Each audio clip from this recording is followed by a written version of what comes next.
Hey there, and welcome to Crazy Pepper, the channel where drama sizzles and revenge burns hotter than ever.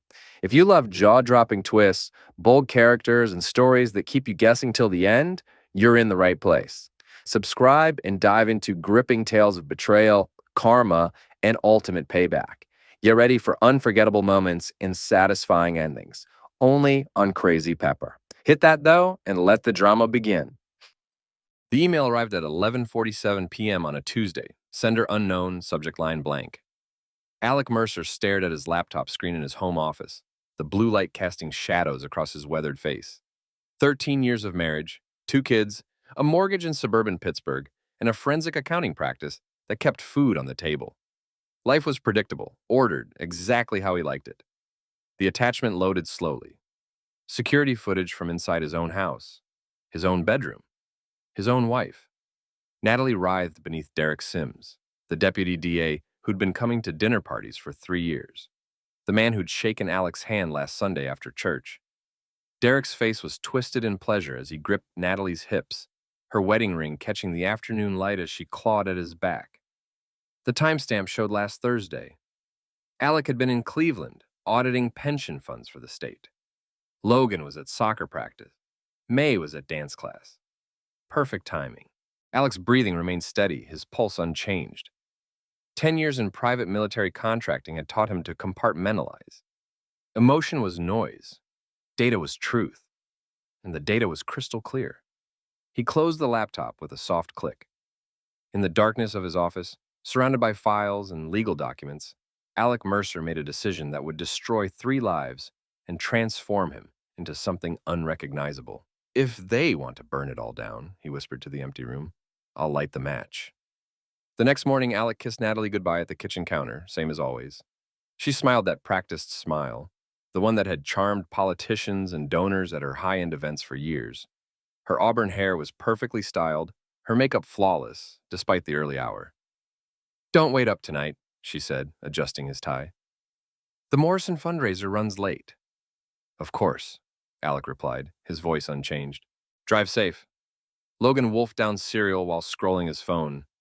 May complained about her math homework. Normal Tuesday morning chaos in the Mercer household, except nothing would ever be normal again. After they left, Alec made 3 phone calls. First, to a security company that specialized in covert surveillance. Second, to his old friend Lorna Vance, now a federal agent.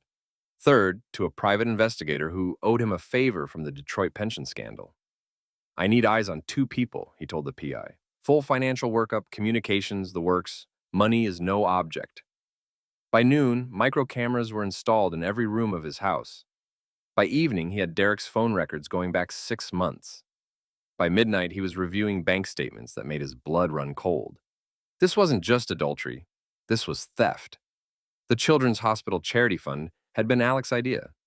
3 years ago, watching his daughter recover from appendicitis, he'd wanted to give back. Natalie had volunteered to handle the event planning. Derek had offered legal oversight pro bono. Now, staring at spreadsheets at 3 a.m., Alec watched 180,000 disappear into ghost accounts, fake vendor payments, inflated catering costs. Money that should have bought medical equipment for sick kids had instead funded weekend trips to Miami and expensive jewelry. The email trail was damning. Natalie to Derek. "Another 15K cleared. Alec never checks the charity books." Derek to Natalie. "Smart man, but trusts his wife. Will bleed it dry before he notices." Alec saved everything to encrypted drives. Multiple copies. The forensic accountant, in him, appreciated the meticulous documentation of their own crimes. Thursday morning brought Detective Lorna Vance to his office. She looked exactly like she had in Kandahar 7 years ago. Short blonde hair, sharp eyes, shoulders that could carry the world. "You sounded like hell on the phone," she said, closing the door behind her. "I need to run something by someone I trust." Alex slid a folder across his desk. "Hypothetically." Lorna scanned the financial documents, her expression hardening. "Hypothetically, this is federal fraud. Wire fraud, conspiracy, money laundering, 20 years minimum." "Hypothetically." "Alec, what's going on?" He showed her the bedroom footage. Lorna's jaw tightened. "Jesus, I'm sorry." Don't be. I'm past that now. Alec's voice was flat, businesslike. I need to know my options, legal options. You could turn this over to the FBI right now. Have them both arrested by dinner. Too fast, too clean. Alec reclaimed the folder. They planned this for 3 years, Lorna. Stole from sick children while sleeping in my bed. They deserve something special. Lorna leaned back in her chair. The Alec Mercer I knew in Afghanistan wouldn't have talked like that. The Alec Mercer you knew in Afghanistan didn't have kids to protect. That afternoon, Alec visited Marlene Cassidy, the self-appointed queen of Willowbrook Estates Homeowners Association.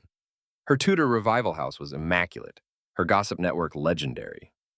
Alec, what a pleasant surprise, Marlene cooed, inviting him into her formal living room. Coffee? Actually, I was hoping you could help me with something sensitive. Alec sat on the edge of her floral sofa. It's about Natalie. Marlene's eyes lit up. Nothing excited her more than neighborhood scandal. I'm concerned about her stress levels, Alec continued. All these late nights, the mood swings. I think the pressure of her business might be getting to her. Oh my, Marlene murmured. Now that you mention it, I did see her coming home at odd hours. And that deputy district attorney has been around quite a bit.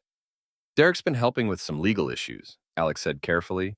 But between you and me, I think Natalie might be developing feelings for him. You know how these professional relationships can get complicated. Marlene practically vibrated with excitement. Oh dear, that poor man Derek, having to navigate such an awkward situation. And you, of course, trusting your wife completely. I do trust her, Alec lied smoothly.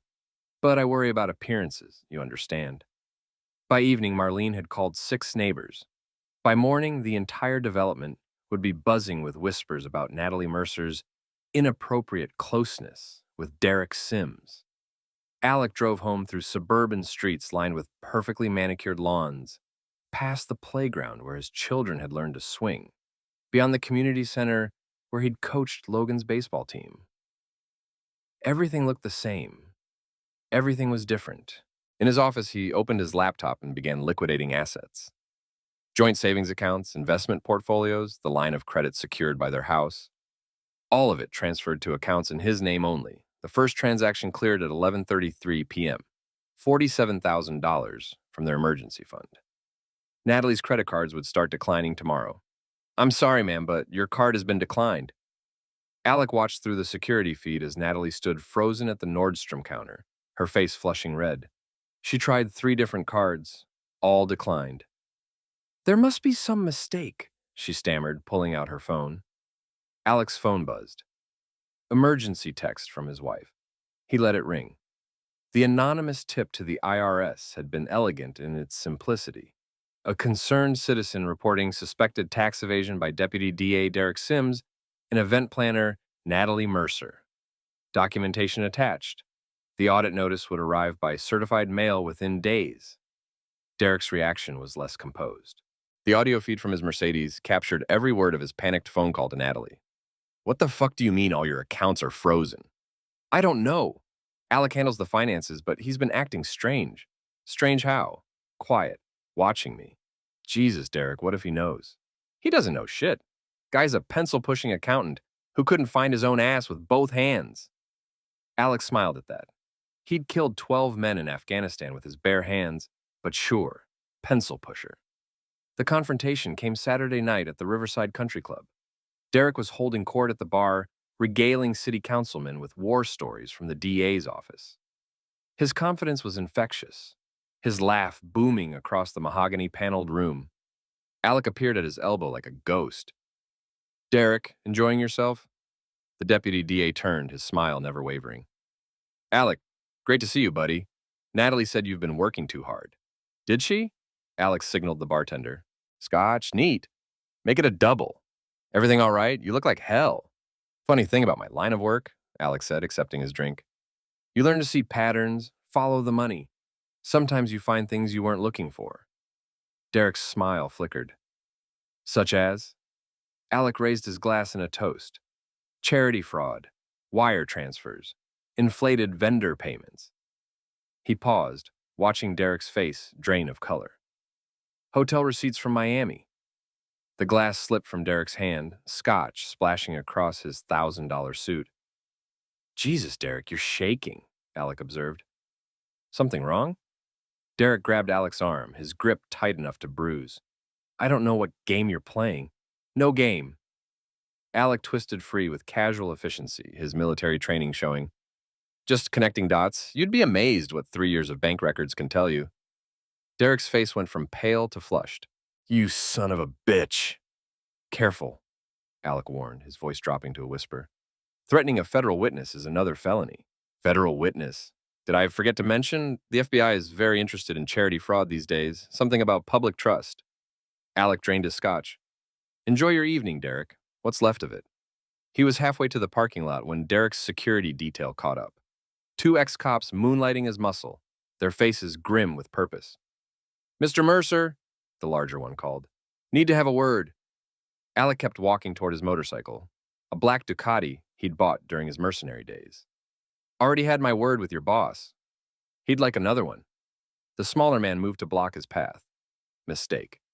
Alec drove his elbow into the man's solar plexus, dropping him gasping to the asphalt. The larger one reached for something under his jacket. Alec was already moving, swinging his helmet in a vicious arc that connected with the man's temple. He went down hard. Tell Derek he needs better help, Alec called over his shoulder, starting the Ducati's engine. The chase began immediately. Derek's black Escalade roared out of the country club parking lot, tires screaming against asphalt.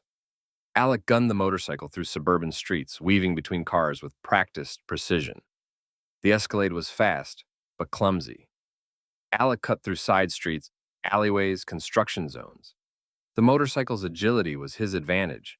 He could go places the SUV couldn't follow. Downtown Pittsburgh opened up before him, city lights streaking past in neon blurs. The Escalade was falling behind, its driver unwilling to match Alec's suicidal pace through traffic. Alec took the final turn at 60 miles per hour, knee nearly scraping asphalt. Behind him, the Escalade's driver finally lost his nerve, pulling over with smoke rising from overheated brakes. Safe in his garage, Alec removed his helmet and checked his phone. 17 missed calls from Natalie. He deleted them all without listening. Sunday morning brought the reckoning. Alex sat at the kitchen table, drinking coffee and reading the newspaper like any other weekend. Natalie stumbled downstairs in her robe, eyes red from crying, phone clutched in her hand. We need to talk, she said. Do we? Don't play dumb. Alec, I know you froze our accounts.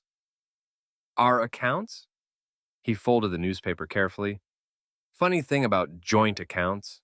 Either party can make withdrawals. This is insane. You can't just... Can't what? Protect my assets from theft? Natalie's face went white. What are you talking about? Alex stood slowly, walked to his laptop, and opened it on the kitchen counter. The bedroom footage filled the screen in high definition. Natalie's knees buckled. She gripped the counter for support, watching herself betray 13 years of marriage in vivid detail. Oh, God, she whispered. Thursday afternoon, Alex said conversationally. While I was in Cleveland, while Logan was at soccer practice, while May was at dance class. Very considerate timing. Alec, please. But wait, there's more. He clicked to another window. Bank records filled the screen. $180,000, stolen from a children's hospital charity. Money that should have bought ventilators and heart monitors. Natalie slumped into a chair, her face buried in her hands. You want to know the truly impressive part? Alec continued. You documented everything. Email trails, vendor receipts, hotel reservations, a forensic accountant's dream case. It wasn't supposed to happen like this. How was it supposed to happen? You and Derek steal another 100,000? 200? When were you planning to leave? After you'd cleaned out the kids' college funds? Logan appeared in the kitchen doorway, still in his pajamas. Dad? Mom? Why are you yelling? May was right behind him, her favorite stuffed animal clutched against her chest. Alec looked at his children, then at his wife. Kids, your mother and I need to discuss some adult things. Why don't you go watch TV? Are you getting divorced? Logan asked, his 13-year-old voice cracking. Natalie started crying again. Great, heaving sobs that echoed through the kitchen. Alec knelt down to his son's eye level. Logan, May, come here. They approached cautiously, sensing the gravity of the moment. Your mother made some very bad choices, Alex said quietly. She took money that didn't belong to her. She lied to me and to you. Sometimes when people make bad choices, there are consequences. What kind of consequences? May asked, her 8-year-old eyes wide with concern. Alec glanced at Natalie, still sobbing at the kitchen table. She's going to have to go away for a while, to take responsibility for what she did. You mean jail? Logan whispered. I mean, facing the truth. Alec pulled both children into a hug. But no matter what happens, I want you to know that I love you both. That will never change. Do you still love Mom? May asked. Alec looked over their heads at his wife. Natalie met his eyes for the first time in days, her face streaked with tears and mascara. I love who I thought she was, he said finally. But that person never existed. Logan pulled back from the hug. You still want to live with someone who lies? Out of the mouths of babes. Part 4. The Weaponizing of Truth. The federal courthouse in downtown Pittsburgh was a monument to American justice, its limestone facade carved with quotes about truth and equality. Alec climbed the steps on Monday morning with a briefcase full of evidence and a heart full of cold determination. Special Agent Rebecca Moss was younger than he'd expected, but her reputation preceded her. Financial Crimes Division, 90% conviction rate, known for building airtight cases that sent white-collar criminals away for decades. Mr. Mercer, she said, shaking his hand in her sparse office, Agent Vance speaks very highly of you. Lauren is a good friend. She said you might be interested in some irregularities I've discovered. Charity fraud, she mentioned. Alec opened his briefcase methodically. $187,436, stolen from the Children's Hospital Charity Fund over 36 months. He spread documents across her desk. Bank records, email printouts, vendor receipts, hotel reservations. 3 years of meticulous theft laid out in chronological order. Agent Moss whistled low. This is impressive work. You could teach a masterclass in forensic accounting. The perpetrators were sloppy. They assumed nobody was watching. And the personal connection? Alex slid the divorce papers across the desk. My wife, her business partner, they thought I was too trusting to notice. Were you? For 3 years, yes. Not anymore. Agent Moss studied the evidence with professional appreciation. This is prosecutable under federal law. Wire fraud, conspiracy, money laundering. We're talking 15 to 20 years minimum. What do you need from me? Your testimony, your cooperation, and patience. These cases take time to build properly. Alex stood to leave. Agent Moss, I want them to understand what they destroyed. Not just my marriage, those kids in the hospital who didn't get the equipment they needed. Make sure that's part of the story. I'll make sure. Derek's suspension came down the next day. Pending federal investigation, the deputy DA was relieved of all duties, his cases reassigned, his office sealed. The news hit Pittsburgh's legal community like a bomb. Natalie's phone rang constantly. Clients demanding explanations, vendors wanting payment, friends offering hollow sympathy. She'd barricaded herself in the master bedroom, emerging only for bathroom breaks and wine refills. Alec moved into the guest room without comment. He made breakfast for the kids, drove them to school, helped with homework. Normal dad stuff, except nothing was normal anymore. Dad, Logan said over dinner Tuesday night. Kids at school are saying weird things. What kind of things? About Mom, about stealing money? Alex set down his fork. What do you want to know? Did she really take money from sick kids? The question hung in the air like smoke. May stopped eating, waiting for an answer. Yes, Alex said simply. She did. Why? I don't know, buddy. People make bad choices for complicated reasons. Are we going to be okay? May asked, her voice small. We're going to be fine, I promise. That night, after the kids were asleep, Natalie finally emerged from the bedroom. She looked haggard, aged 10 years in a week. Her perfect hair was unwashed, her makeup smeared. We need to talk, she said. Now you want to talk? Alec, please, I can explain. Explain what? The affair? The theft? The 3 years of lies? Natalie slumped into the couch across from him. It wasn't supposed to happen like this. You keep saying that. How is it supposed to happen? Derek said, he said you'd never notice. That we could take just enough to get started, then put it back. Get started doing what? His political campaign. He's running for district attorney next year. We needed seed money. Alex stared at her. You stole from a children's charity to fund your boyfriend's political ambitions. It's not that simple. It's exactly that simple. He leaned forward. When did you stop loving me, Natalie? The question caught her off guard. She opened her mouth, closed it, tried again. I don't know. Was it before the affair, before the theft? Or did losing respect for me make the rest easier? You were never here, she said finally. Always working, always traveling. Derek paid attention to me. I was building a life for our family. You were hiding from our family. Maybe she was right. Maybe he had been distant, focused on work, taking her for granted. But that didn't justify theft. It didn't justify betrayal. I want you out of the house, he said. Alec, night, pack whatever you need. Everything else stays. What about the kids? What about them? I'm their mother. You're a federal criminal awaiting indictment. Do you really think that's what's best for Logan and May? Natalie started crying again, but the tears felt performative now, calculated. She'd used tears to manipulate him for years, and he was finally seeing it clearly. One more thing, Alex said, standing up. Derek's been bragging around town about how stupid I am, how easy it was to fool the trusting husband. I want you to give him a message from me. What message? Tell him I said thank you, for showing me who you really are, for giving me legal grounds for full custody, for being so arrogant that you documented your own crimes. Alex smiled, and it wasn't a pleasant expression. Tell him this is just the beginning. Wednesday morning brought more gifts. Agent Moss called with an update. We've executed search warrants on both their residences and offices, computers, phones, financial records. Your wife's lawyer wants to make a deal. What kind of deal? Cooperation in exchange for reduced charges. She's willing to testify against Derek Sims. Interesting. There's more. We found evidence of campaign finance violations. Derek's been using charity money to fund political activities. That's a separate federal crime. Alec felt something dark and satisfied uncurl in his chest. How much time are we talking about? For him, 25 to 30 years if convicted on all counts. For her, 15 to 20 depending on cooperation. And the children? You'll have to work that out in family court. But I'd say your chances of full custody are excellent. That evening, Alec received an unexpected visitor. Derek Sims stood on his front porch, looking like he'd aged a decade in 3 days. His usually perfect hair was disheveled, his expensive suit wrinkled. We need to talk, Derek said. Do we? Alec didn't invite him in. You're destroying innocent people. Innocent? Alec laughed. That's rich coming from you.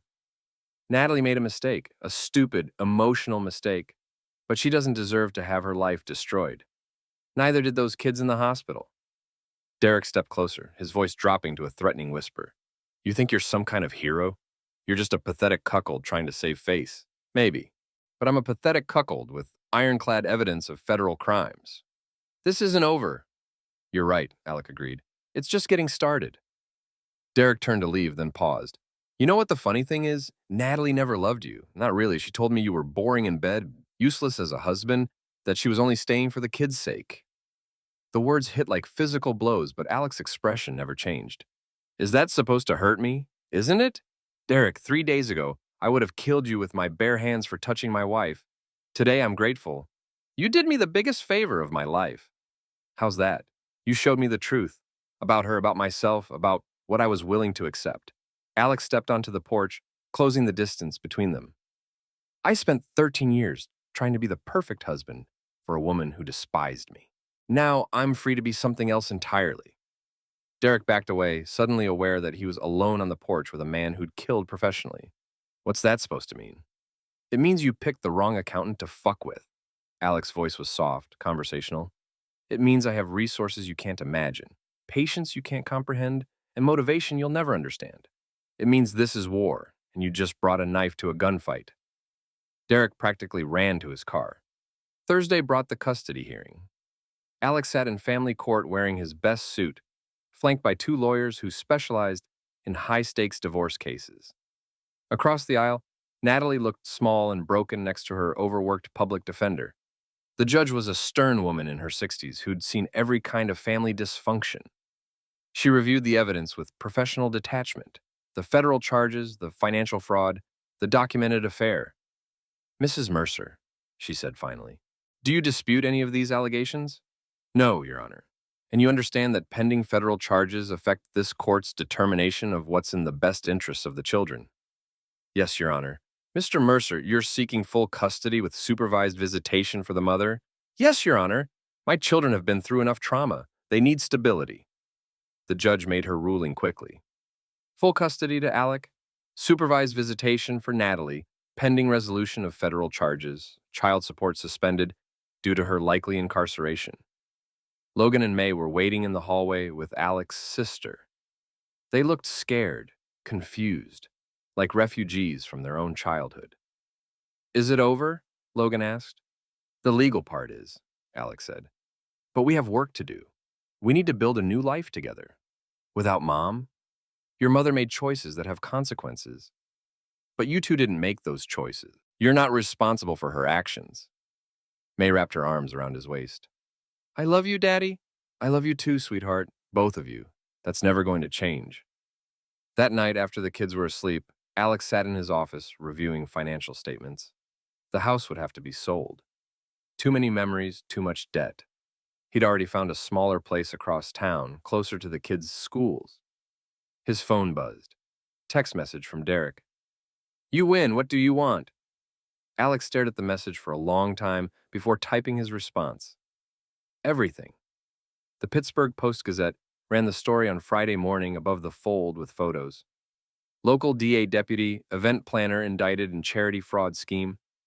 The details were brutal. $187,000 stolen from sick children. Luxury vacations funded by hospital donations. An extramarital affair that spawned a criminal conspiracy. Alex's phone started ringing at 6 a.m. Reporters, former clients, neighbors wanting statements. He let them all go to voicemail. The truth spoke for itself. By noon, Derek's face was on every local news channel. Perp walk footage from his arrest, handcuffs glinting in camera flashes. The man who'd once commanded courtrooms and charmed juries was now reduced to hiding his face behind expensive lawyers. Natalie got the full treatment too. Video of her stumbling from her apartment, makeup smeared, designer clothes wrinkled from sleeping in them.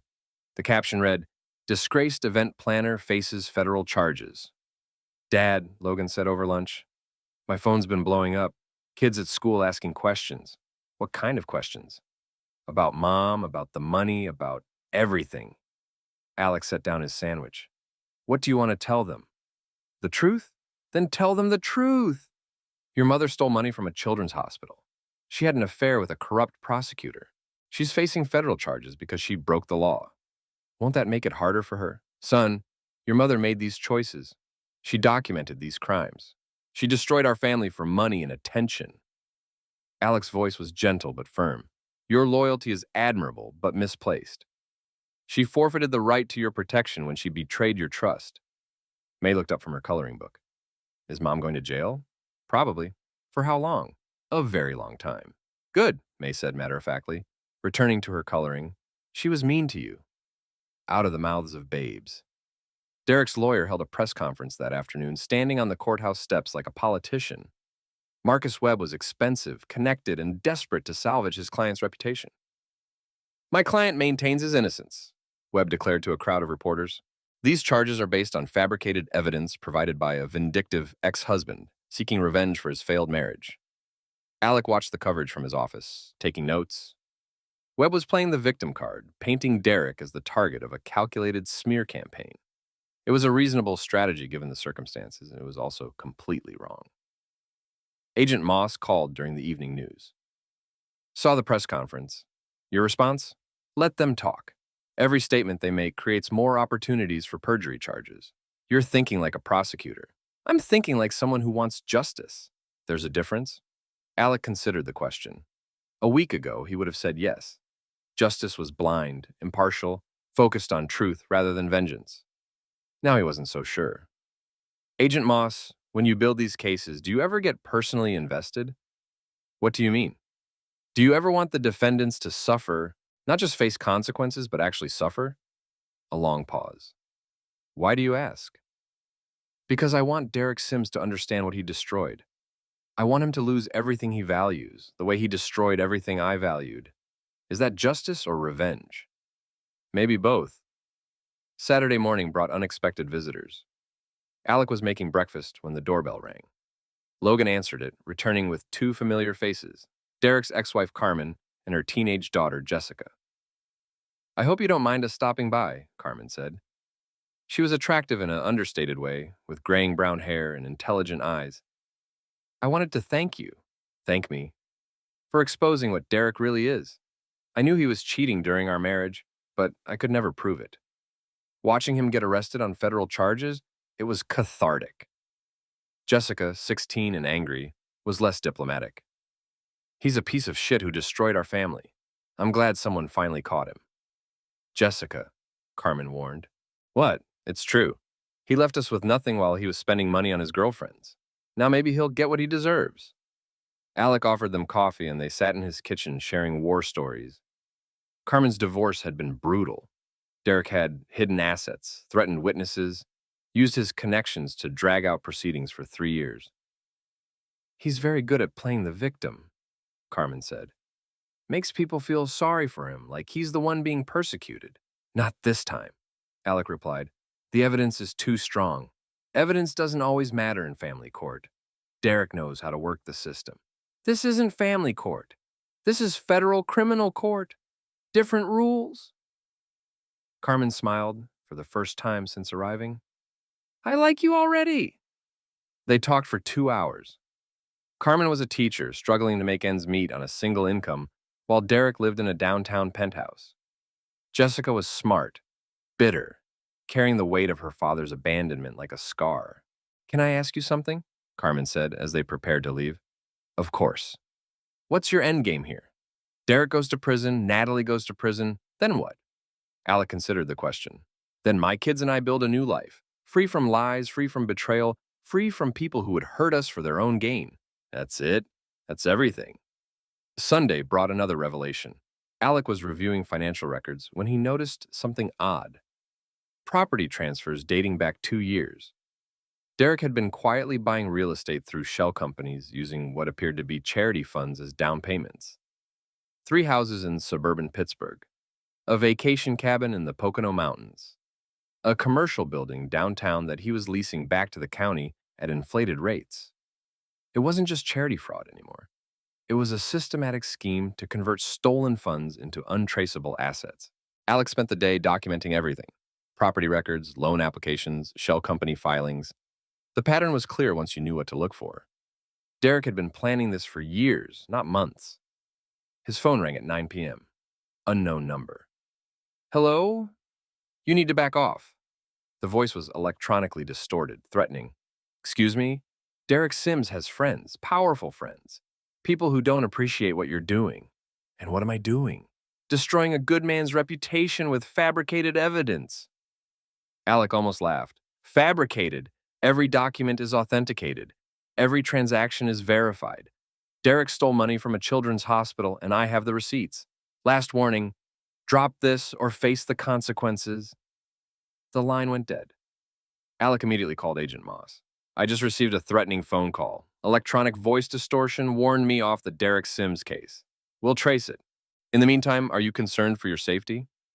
"I'm concerned for my children's safety. We can arrange protection. Not necessary.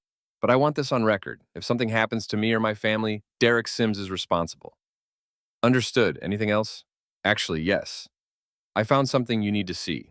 Property transfers, shell companies, money laundering on a much larger scale than we initially thought." "How much larger?" "Try $2.4 million. Hard 6, The Descent." Villain born. Monday morning brought federal agents to Derek's penthouse.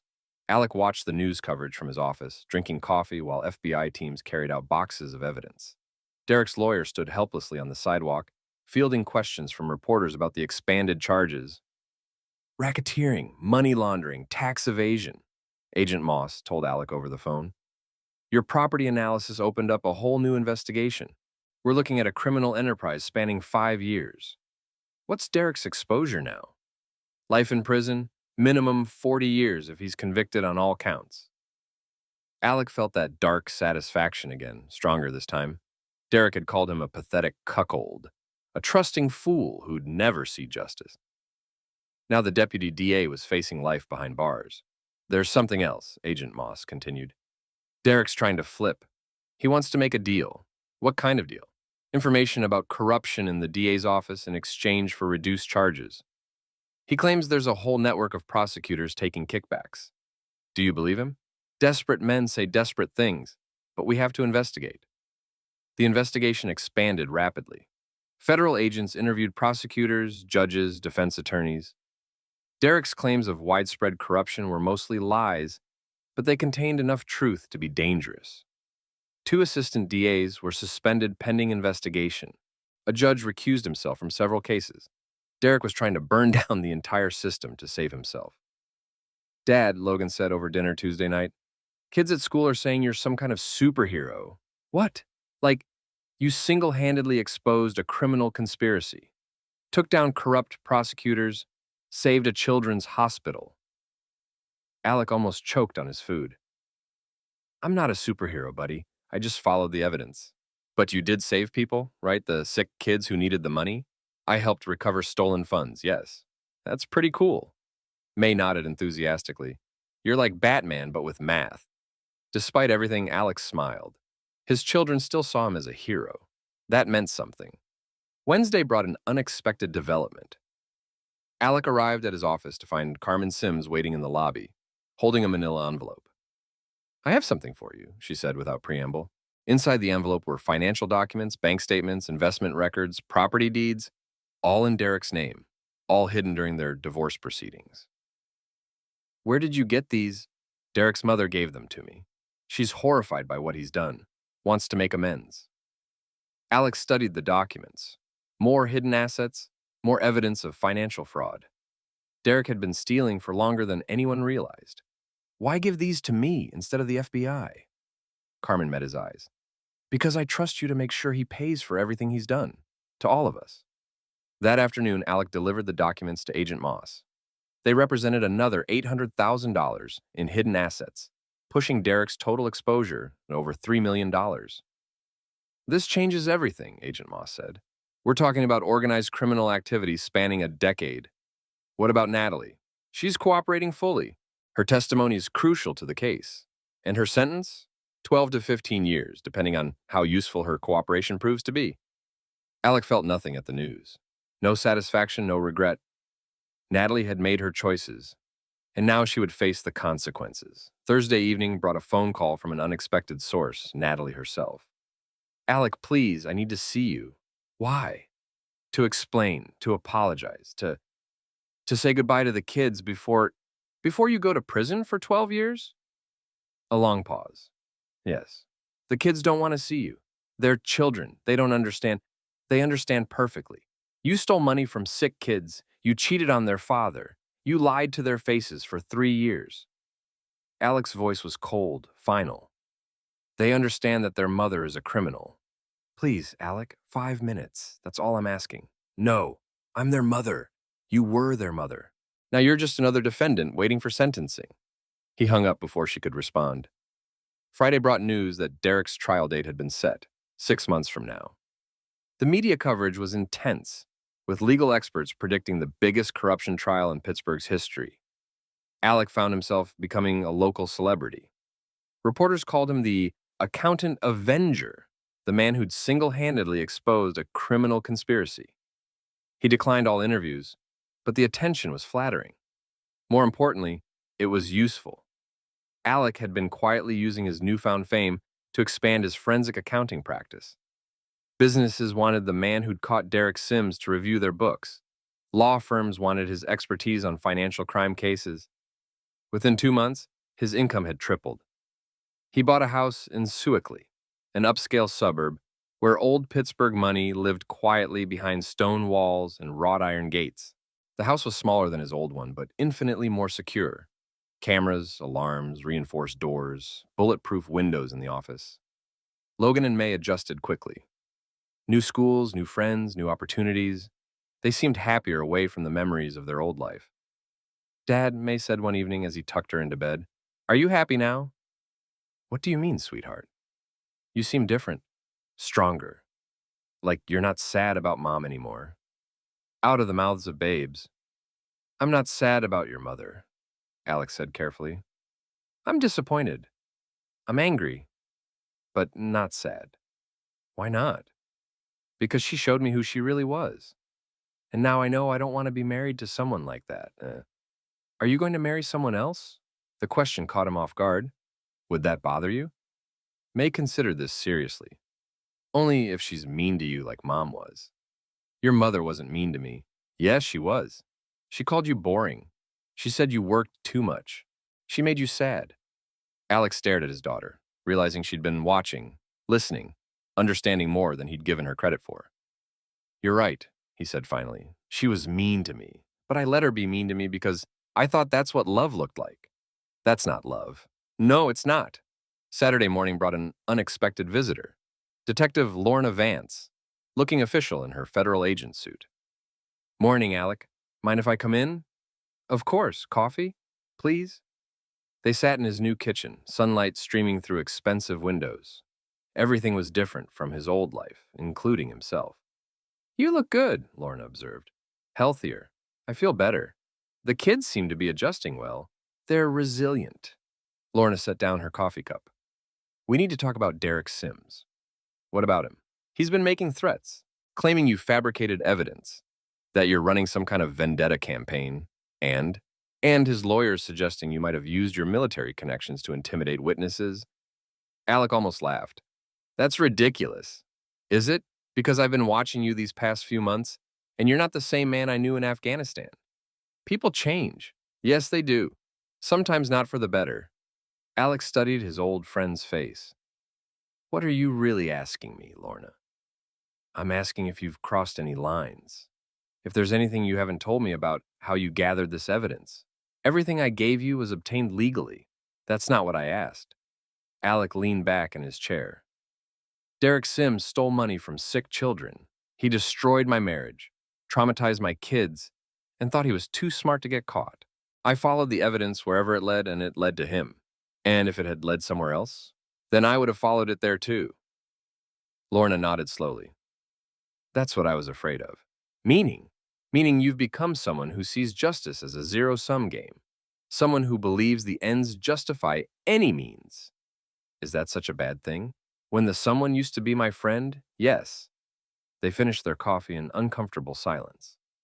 As Lorna prepared to leave, she paused at the door. Alec, be careful. This case has consumed you. Don't let it consume your soul, too. After she left, Alex stood in his kitchen thinking about her words. Had he changed? Absolutely. Was that a bad thing? He wasn't sure anymore. The man who'd been married to Natalie would have forgiven the affair, worked through the marriage, tried to understand her motivations. That man had been weak, trusting, willing to accept betrayal for the sake of peace. This man was different, harder, more focused, willing to do whatever was necessary to protect himself and his children. Maybe that was evolution, not corruption. Sunday afternoon brought a phone call that changed everything. Mr. Mercer, this is Marcus Webb, Derek Sims's attorney. What do you want? To make you an offer. I'm listening. My client is willing to make full restitution for the charity funds, all of it, plus interest. In exchange, we'd like you to consider asking the prosecutor to recommend reduced charges. Alec almost laughed. Your client stole $3 million and destroyed multiple families. Why would I help him? Because he has information you might find valuable, such as about your wife's involvement, about things she did that even you don't know about. The bait was obvious, transparent, but also irresistible. What kind of things? The kind that might affect your custody arrangement. The kind that might change how you see this whole situation. I'll think about it. Don't think too long. Desperate men make desperate choices. The veiled threat was clear. Derek was running out of options, which made him dangerous. That night, Alex sat in his office, reviewing security footage from around his house. Motion sensors, infrared cameras, automated alerts. His home was a fortress, but fortresses could be breached. He opened his gun safe and selected a Glock 19, the same model he'd carried in Afghanistan. Muscle memory took over as he checked the magazine, chambered around, and gauged the safety. Old habits died hard. His phone buzzed. Text message from an unknown number. Final warning, back off or face consequences. Alex stared at the message, then typed his response. Come and get me. He was done being the victim. Done being the trusting husband, the naive accountant, the man who believed in other people's goodness. The courthouse was a circus. Media trucks lined the street, reporters shouting questions at anyone connected to the case. Derek Sims's trial had become the biggest legal story in Pennsylvania. A tale of corruption, betrayal, and spectacular downfall. Alec arrived early on the first day, wearing his best suit and carrying a briefcase full of evidence. He'd spent months preparing for this moment, organizing documents, rehearsing testimony, visualizing Derek's conviction. Inside the courtroom, the atmosphere was electric. The gallery was packed with reporters, lawyers, and curious citizens who'd followed the story from the beginning.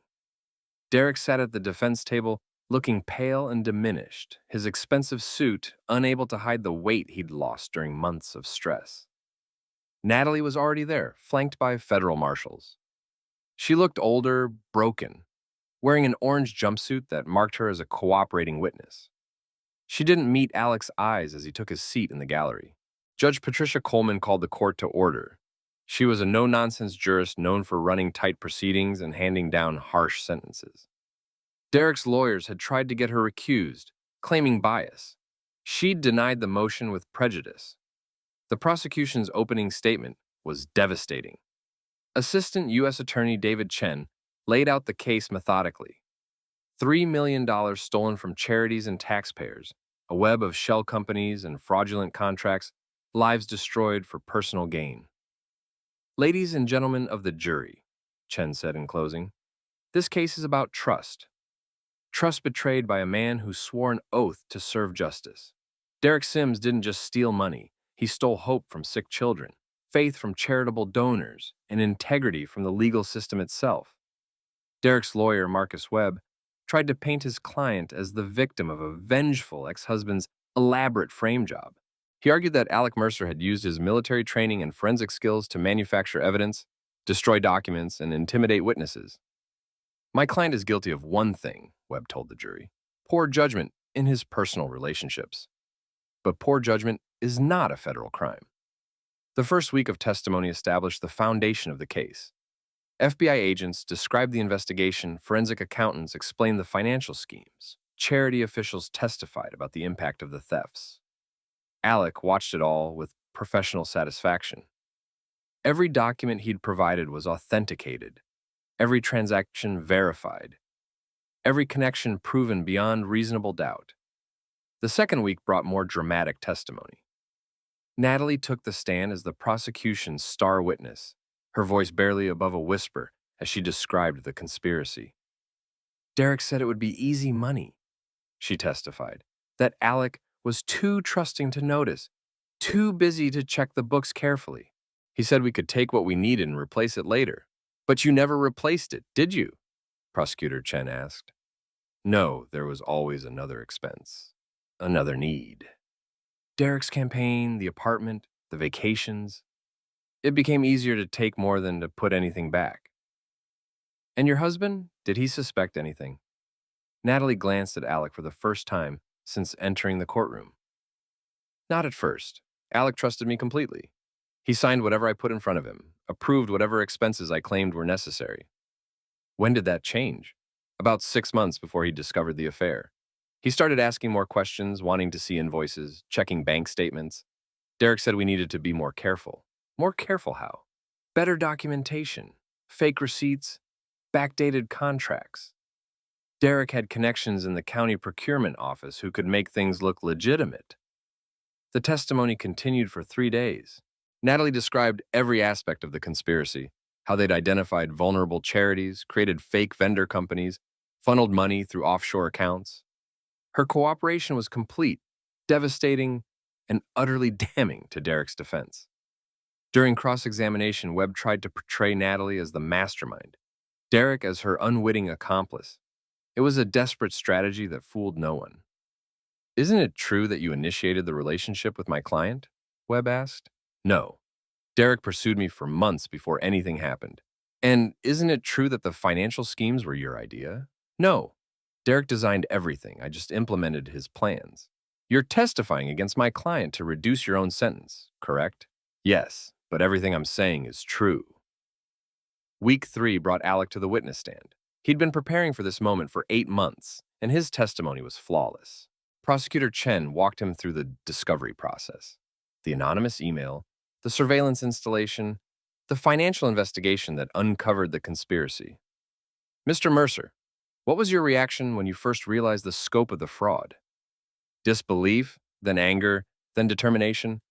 These people had stolen from sick children while pretending to be my friends. I wanted them held accountable. Did you ever consider handling this privately? Confronting your wife and Mr. Sims directly? No, this was a federal crime that required federal prosecution. Personal feelings were irrelevant. Tell us about your relationship with the defendant before you discovered his crimes. Alec looked directly at Derek for the first time since the trial began. I considered him a friend.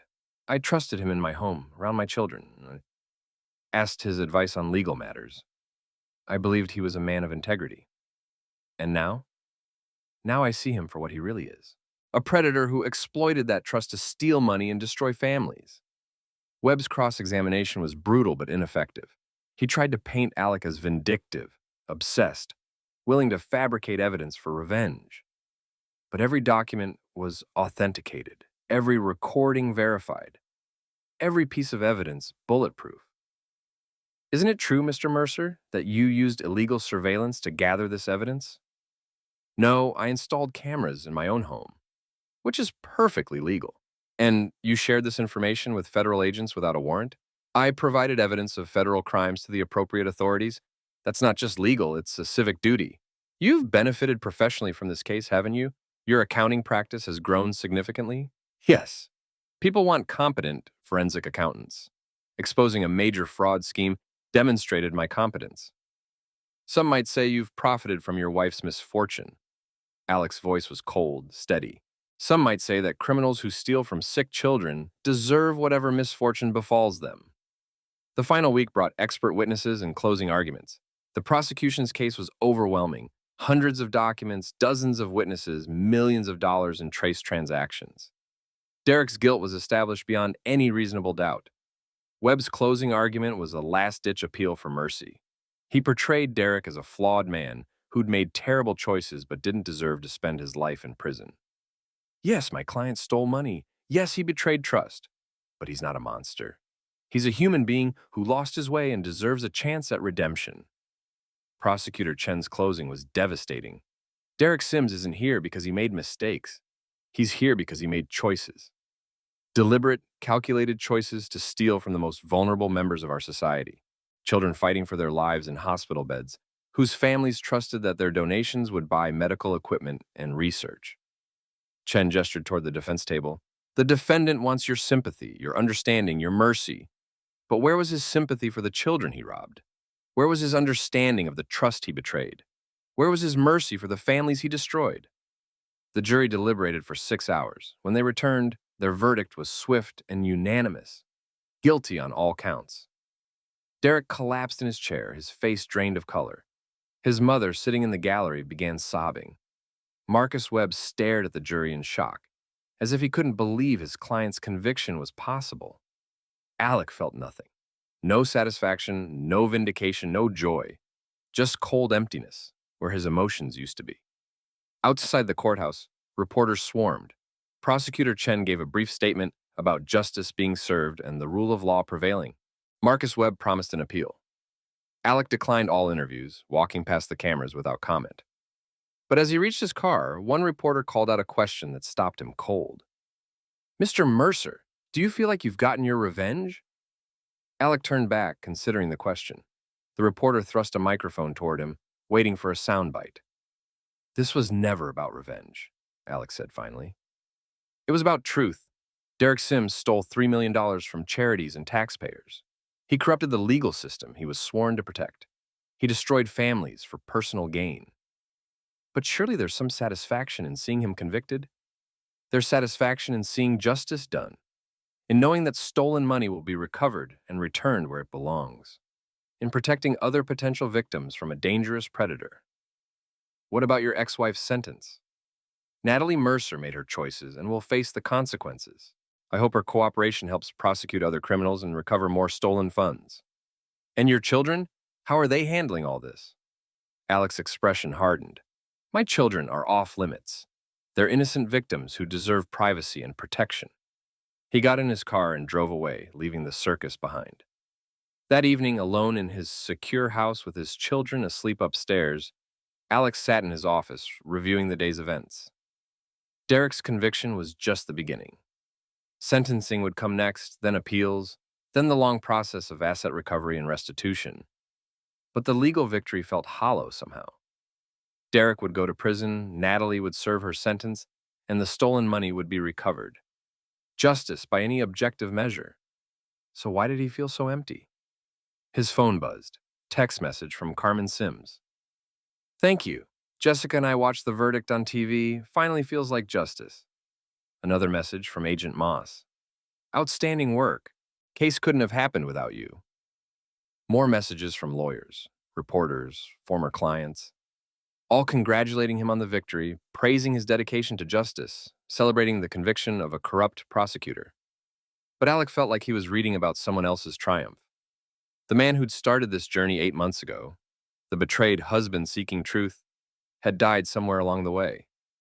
What remained was something harder, colder, more efficient. He opened his laptop and began working on his next case. A healthcare fraud investigation involving a nursing home chain and Medicare billing. Another puzzle to solve, another conspiracy to unravel, another set of criminals to expose. The work was engaging, demanding, profitable. It kept his mind occupied and his skills sharp. It gave him purpose, but it didn't give him peace. Sentencing day arrived with all the pomp and circumstance of a state funeral.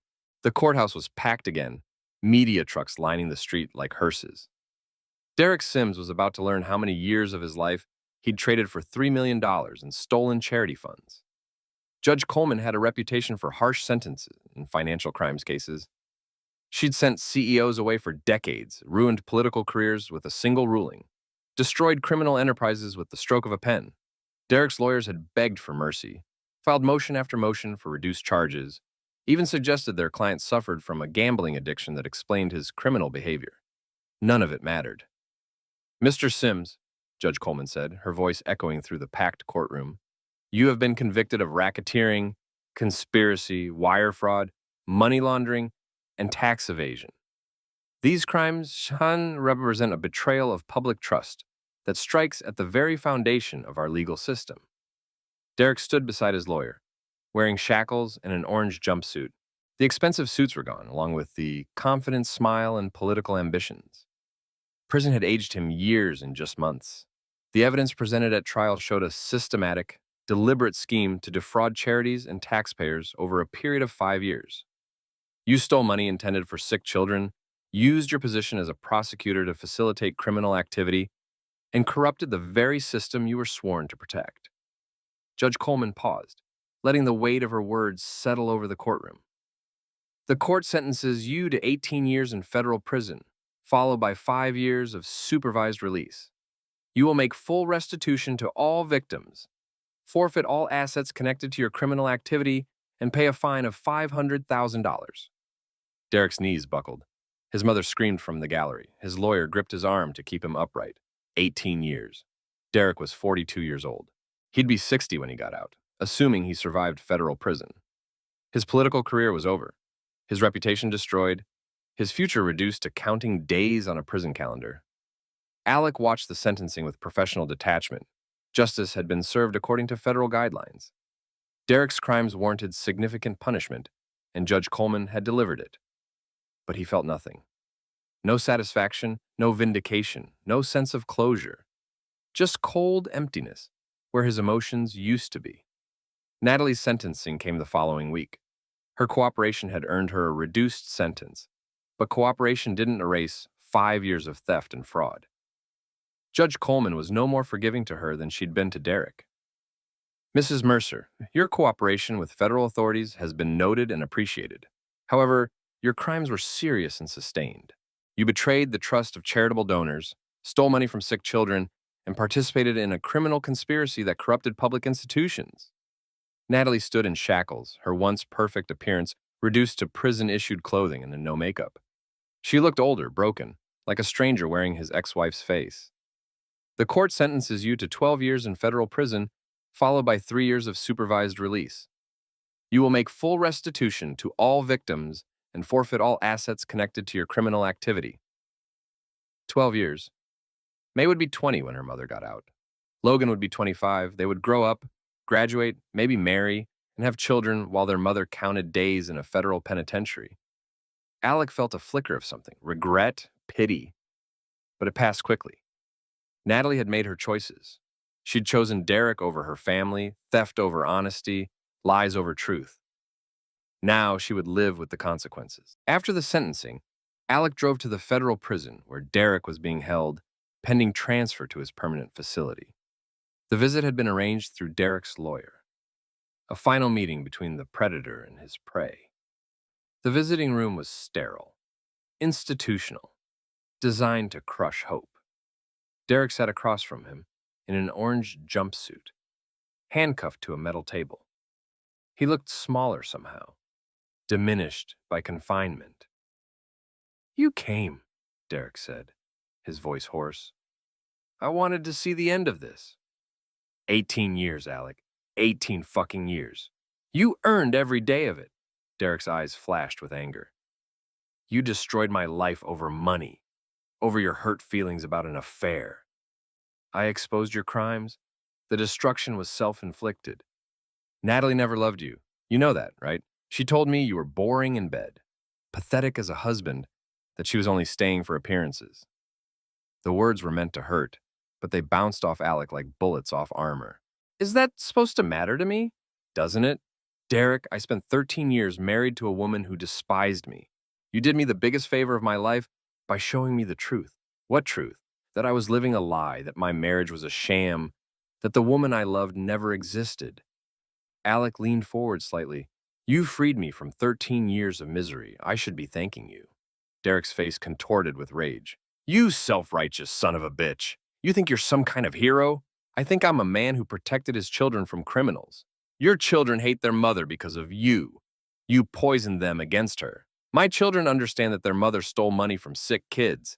They drew their own conclusions. Derek slumped in his chair, the fight going out of him. What do you want from me, Alec? An apology? Begging for forgiveness?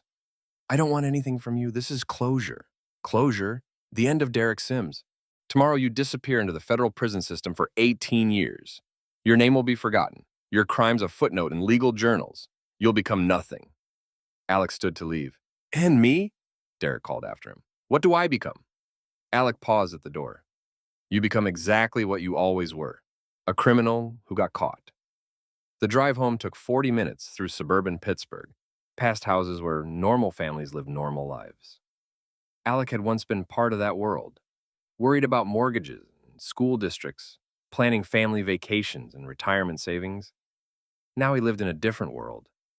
Gated communities and security systems, forensic accounting and federal investigations. A world where trust was a liability and cynicism was survival. His phone rang as he pulled into his driveway. Carmen Sims. I saw the news about Derek's sentencing, she said. 18 years. How do you feel? The question everyone asked, as if there should be some emotional payoff for justice served. I feel like it's over. Is it over, I mean? Alec considered the question. Derek was in prison. Natalie was in prison. The stolen money was being recovered. His children were safe. His reputation was intact. His business was thriving. Yes, he said finally, it's over. But even as he said it, he knew it wasn't true. The legal case was closed, but the personal transformation was ongoing. The man who'd discovered his wife's affair 8 months ago had died somewhere in the process. What remained was something harder, colder, more dangerous. That night, after Logan and May were asleep, Alex sat in his office reviewing case files. A healthcare fraud investigation, a pension fund embezzlement, a municipal corruption case. Other people's crimes, other conspiracies to unravel, other lives to destroy in the name of justice. The work was satisfying in ways his old life had never been. Every solved case, every exposed criminal, every recovered dollar was a victory against chaos and corruption. He was good at it, better than he'd ever been at anything else. But victory felt hollow when there was no one to share it with. His phone buzzed. Email from a journalist named Sarah Chen, no relation to the prosecutor, requesting an interview for a story about financial crime investigation. Mr. Mercer, the email read, I'm writing a piece about citizen investigators who help law enforcement solve complex financial crimes. Your work on the Derek Sims case has been remarkable, and I'd love to discuss your methods and motivations. Alex stared at the email for a long time before responding. Ms. Chen, I appreciate your interest, but I prefer to let my work speak for itself. However, if you're interested in discussing financial crime investigation techniques in general terms, I'm available for a brief conversation.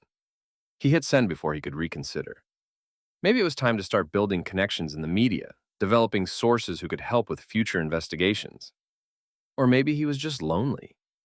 The thought stopped him cold.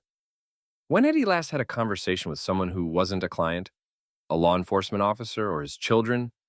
When had he last laughed at something that wasn't the downfall of a criminal? When had he become so isolated from normal human connection? His reflection was interrupted by a sound from upstairs. May crying. Alec climbed the stairs quickly, finding his daughter sitting up in bed with tears streaming down her face. Bad dream, sweetheart. I dreamed about Mom, May said, wiping her nose with her pajama sleeve. She was trying to come home, but you wouldn't let her in. Alec sat on the edge of her bed. Do you want Mom to come home? May considered the question seriously the way 8-year-olds approached important matters. Sometimes, but then I remember what she did, and I get mad again. It's okay to miss her and be angry at the same time. Is that how you feel? The question pierced through his carefully constructed emotional armor. Did he miss Natalie? The woman who'd lied to him for years, stolen from charities, betrayed their family for money and sex?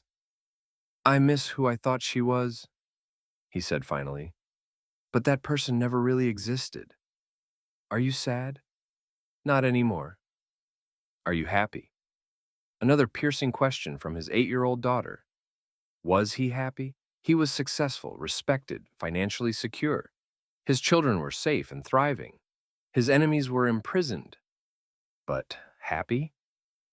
I'm satisfied, he said carefully. May frowned. That's not the same thing.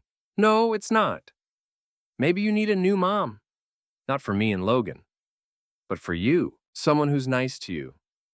Alec tucked her back under her covers. Maybe someday. Someone who won't steal money from sick kids. Definitely someone who won't steal money from sick kids. May smiled for the first time since waking up. I love you, Daddy. I love you too, sweetheart, more than anything in the world. As he turned off her light and closed her door, Alec realized his daughter had identified something he'd been unable to see. He'd become so focused on destruction. Destroying Derek, destroying Natalie, destroying anyone who threatened his family, that he'd forgotten about construction. What kind of life was he building for himself and his children? What kind of man was he becoming? The questions followed him back to his office, where case files waited and criminals lurked in spreadsheets and bank records. The work was important, necessary, profitable. But it wasn't life. It was just another form of survival. And Alec Mercer was tired of just surviving. 6 months after Derek's sentencing, Alec Mercer had become the most sought-after forensic accountant in Western Pennsylvania.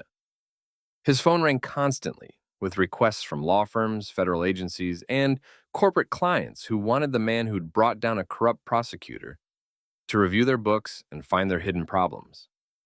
He'd moved his practice to a downtown office building, hired 3 associates, and established partnerships with investigators and attorneys across the region. Mercer Financial Forensics was becoming a small empire built on other people's crimes and his ability to expose them. The money was excellent. 6-figure retainers, hourly rates that would have seemed impossible 2 years ago, consulting fees that let him buy whatever his children needed and still have plenty left over. Financial security beyond anything he'd achieved during his marriage.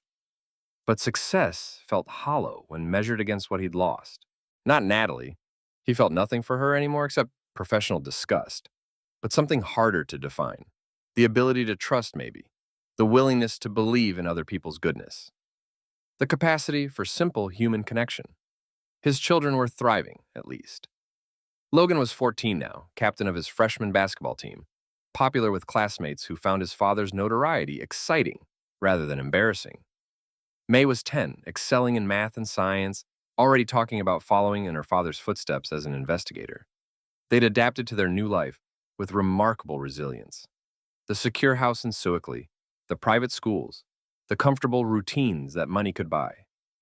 They rarely mentioned their mother anymore, and when they did, it was with the distant curiosity of children discussing a historical figure. "Dad," Logan said over dinner one evening, "there's something I want to ask you." "What's that, buddy? Do you ever think about dating anyone?" The question caught Alec off guard. "Why do you ask?" "Some of my friends have divorced parents who date other people. I just wondered if you were thinking about it." May looked up from her homework. "Jessica Sims said her mom has a new boyfriend. He seems nice." Carmen had indeed started seeing someone, a high school principal who treated her well and didn't mind her complicated history. Alec was happy for her in an abstract way. She deserved better than Derek had given her. "Would it bother you if I dated someone?" Alec asked carefully. Logan shrugged. "Not if she was cool, and not if she tried to replace Mom. Nobody could replace your mother." "Good, because we don't want her replaced. We just want you to be happy." There was that word again. Happy. His children could see what he couldn't admit to himself. That success and satisfaction weren't the same as happiness. The realization was interrupted by his secure phone line ringing. Only a few people had that number, all of them connected to serious business. "Excuse me," he told the kids, stepping into his office. "Alec, it's Agent Moss. We have a problem." "What kind of problem?" "Derek Sims has been stabbed in federal prison. He's in critical condition." Alec felt a flicker of something, concern, satisfaction, but it passed quickly. "Gang violence? We're not sure yet. Could be random prison violence. Could be something more targeted." Derek had been making noise about appealing his conviction, claiming he had information about other prosecutors. Information about what? That's what we're trying to figure out. If someone wanted him silenced, that suggests his claims might have merit. Do you need anything from me? Just heads up. If Derek dies, there might be renewed interest in the case. Media attention, conspiracy theories, that sort of thing. Understood. After hanging up, Alex sat in his office, considering the news. Derek Sims had been a corrupt prosecutor who'd stolen from charities and destroyed families. His imprisonment had been justice served according to law. But part of Alec, a part he tried not to examine too closely, hoped Derek would die in that prison hospital bed. The thought should have disturbed him more than it did. 3 days later, Derek succumbed to his injuries. The news hit Pittsburgh media like a bomb, with reporters speculating about prison conspiracies and unfinished investigations. Derek's lawyer held a press conference, claiming his client had been murdered to prevent him from exposing deeper corruption. Alec watched the coverage with professional interest. Derek's death simplified certain legal matters. No appeals, no additional testimony, no risk of him somehow reducing his sentence through cooperation. The case was permanently closed. "Dad," May said, finding him in his office, "I saw on the news that the man who hurt our family died in jail." "Yes." "Are you sad?" "No." "Are you happy?" Alec looked at his daughter, so young and perceptive. "I'm satisfied that he can't hurt anyone else. That's not the same as happy." "No, it's not." May climbed onto his lap, something she'd been doing less frequently as she got older. "I think you forgot how to be happy." "Maybe I did." "Want me to help you remember?" Despite everything, Alex smiled. "How would you do that?" "By being happy myself. Happy is contagious, like chickenpox, but better." That weekend, Alec made an effort to focus on something other than work. He took the kids to a Pirates game, went shopping for Logan's school clothes, helped May with a science project about forensic investigation that was probably too advanced for 4th grade. Normal dad things. The kind of activities he'd neglected during his marriage, too focused on providing financial security to appreciate emotional connection. Sunday evening brought an unexpected visitor. Sarah Chen, the journalist who'd been trying to interview him for months, stood on his doorstep holding a manila envelope. "Mr. Mercer, I apologize for showing up unannounced, but I have something you need to see." She was younger than he'd expected, maybe 35, with intelligent eyes and the kind of confident bearing that came from years of investigative reporting. Ms. Chen, I told you I'm not interested in publicity. This isn't about publicity. It's about Derek Sims's murder. The word stopped him cold. Murder? May I come in? This is sensitive. Against his better judgment, Alec led her into his living room. Sarah opened the envelope and spread documents across his coffee table. Derek Sims was killed by a prisoner named Marcus Cole, she said. Cole was supposed to be in protective custody pending his own trial, but somehow ended up in general population the day before the attack. Prison administrative errors happen. Not like this. Cole was serving time for contract killing. Someone paid him to murder Derek Sims. Alex studied the documents. Prison records, transfer orders, financial statements. Who paid him? That's what I'm trying to figure out. But here's the interesting part. Cole received $50,000 in his commissary account the day after Derek died. The money came from a shell company registered in Delaware. Lots of companies are registered in Delaware. This one was created 6 months ago by a lawyer who specializes in asset protection for high net worth individuals. The kind of lawyer someone might hire if they wanted to arrange an untraceable payment. Alec felt a chill of recognition. The methodology was familiar. Shell companies, laundered payments, professional intermediaries. Someone with sophisticated financial knowledge had arranged Derek's murder. Why are you showing me this? He asked. Because you're one of the few people who benefited from Derek's death, and you have the skills to arrange something like this. The accusation hung in the air like smoke. Sarah watched his face carefully, looking for tells, reading micro-expressions like a professional poker player. Ms. Chen, I'm a forensic accountant, not a contract killer. You're also a former military contractor with connections to people who solve problems violently. I haven't contacted anyone from my military days since I left the service. But you could if you wanted to. Alex stood up abruptly. This conversation is over. I had nothing to do with Derek Sims's death. I believe you, Sarah said, gathering her documents. But someone did. Someone with your skill set, your resources, and your motivation. What's that supposed to mean? It means there's another player in this game. Someone who wanted Derek silenced as much as you wanted him punished. After she left, Alex sat in his office, trying to process the implications. If Derek had been murdered, and the evidence seemed compelling, then someone else had been pulling strings behind the scenes. Someone who knew about the investigation, understood the legal ramifications, and had access to professional killers. Someone who might see Alec as a loose end. The thought should have frightened him.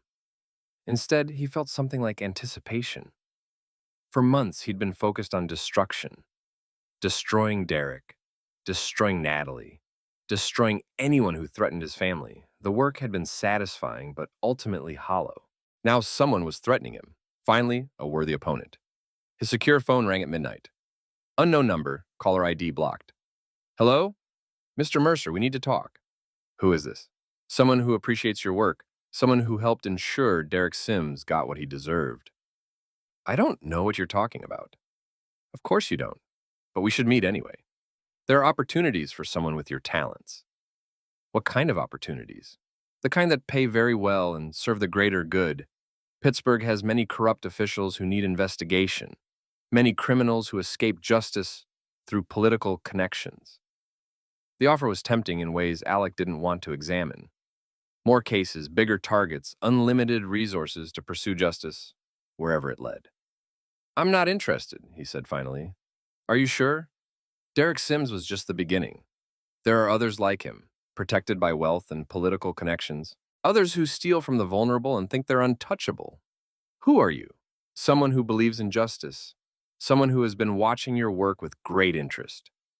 The line went dead. Alex sat in his office until dawn, thinking about the conversation. Someone had been watching him, evaluating his methods, perhaps even facilitating his success. The anonymous email that started everything, and had that really been random? The more he thought about it, the more connections he found. Evidence that appeared at convenient times, witnesses who cooperated unexpectedly, legal procedural shortcuts that expedited Derek's prosecution. He'd thought he was the architect of Derek's downfall. But maybe he'd been just another tool in someone else's plan. The realization should have disturbed him. Instead, it felt like relief. For the first time in months, He wasn't alone in his war against corruption. Someone else understood that justice required more than legal procedures and courtroom victories. Sometimes it required permanent solutions to permanent problems. His phone buzzed. Text message from an unknown number. Check your bank account. Alec logged into his business account and stared at the screen. Someone had deposited $500,000 into Mercer Financial Forensics. The transfer note read, "Consulting fee, Pittsburgh Municipal Pension Investigation." He'd never heard of such an investigation. Another text arrived. "First payment. More to follow if you're interested in expanding your practice." Alex stared at the messages for a long time before typing his response. "I'm listening." Within hours, encrypted files began arriving in his secure email. Financial records, bank statements, property transfers, communication intercepts. Evidence of a massive corruption scheme involving Pittsburgh's municipal government, police pension fund, and several construction companies. The documentation was professional, comprehensive, devastating. Whoever had compiled it understood financial investigation as well as Alec did. Better, maybe. At the bottom of the final file was a simple message. Justice delayed is justice denied. Some crimes require immediate attention. Attached was a list of names. City councilmen, police commanders, union officials, construction executives, 15 people who'd stolen millions from pension funds, while cops and firefighters worked toward retirement they'd never receive. Alec recognized several names from newspaper headlines and political fundraisers. Respected community leaders, pillars of Pittsburgh society, people who would never be prosecuted through normal channels because they owned the prosecutors. People like Derek Sims, but smarter and better protected. At the bottom of the list was a final note. Begin with Councilman Roberts. He's the most vulnerable and most likely to cooperate once exposed. Marlene Cassidy has useful information about his personal life.